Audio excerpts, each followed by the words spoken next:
Hello, I'm Peter Coyote. If you're old enough, you might remember me from movies like E.T. If you're younger, perhaps from A Walk to Remember. Or if you don't like movies, or if you're sight challenged, maybe you've heard some of the documentaries I narrate. I'm making an address today, 5 minutes, 10 at most, to the young protesters. No matter which side of the Gaza-Israeli line they were on, I want to pose a problem to you. I want to say that I applaud your demonstrations. I want to say I applaud your moral fervor. I want to say I applaud your standing up for what's right. And I was once in the same situation as you are during the Vietnam War, along with millions of others who were morally outraged about what my government was doing. But in those days, our fervor led us astray and led us to miss something really important that I wanted to share with you today, because I don't want you to make the same mistake that I did. In the 1960s, Hubert Humphrey was running for president against Richard Nixon. And Hubert Humphrey was a kind of bland, centrist, nice man, like Biden, centrist Democrat. But because his objection to Vietnam was tepid, the activists and the engaged people of my day refused to vote for him. And he lost the election. And the country elected Richard Nixon. And then a couple of years later, their outrage at our protests and our obstreperous behavior had them elect Ronald Reagan and then George Bush. And we had more than a decade of right-wing, free market, anti-union, anti-labor, anti-environmental policies that were disastrous. And what we overlooked was this.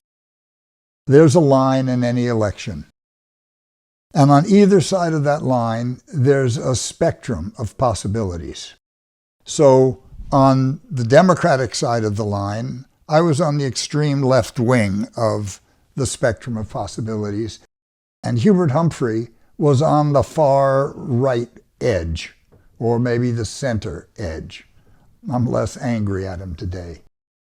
And because of that, I failed to understand that he was on our side, that the other side of the line was Richard Nixon and the Pat Buchanans and the Ronald Reagans and the right-wing corporate executives that didn't like paying taxes, that didn't like being handcuffed from dumping their toxins into the environment, that didn't like being regulated by the government. And because we didn't understand who was on our side of the line, we didn't support our guy. And we opened ourselves up to real trouble, real decades, collapses of family farms, collapses of the savings and loan business as banks were deregulated and unions were broken, basically. Right-to-work states were opened. Reagan fired 11,500 air traffic controllers, and his obstreperousness was picked up by all the business schools, and corporate executives began goading unions into striking so they could fire them. And they effectively destroyed the wealth-producing mechanism of the middle class. So what I want to say to you today is that life is not a single-issue event. Life is complicated. It's full of contradictions, just like the universe. The universe is half positive and half negative, and there's no pure place to stand outside of it where you can just be a good guy. No matter how good you are, you're using electricity, you're using fossil fuels, you're using plastic, you're taking advantage of the cheap labor in Latin America and Vietnam and overseas. You can't help it. It's not that you're a bad person, it's that the system is wired this way. So I want to ask you to be very careful, because if you withhold a vote from Biden, you're giving it to Donald Trump, because the margins are close enough that it only takes a small percentage of people sitting out to throw this election. And this is not an election between two old, boring white men. This is an election between two oppositional systems of government. On the one hand is democracy. And in a democracy, if you fail, you try again. and you try again, and you make your victories. Imagine if African Americans had given up after the church bombings in Atlanta, or if they had stopped their struggles. There would never have been a Civil Rights Act. There would have never been a million-man march in Washington.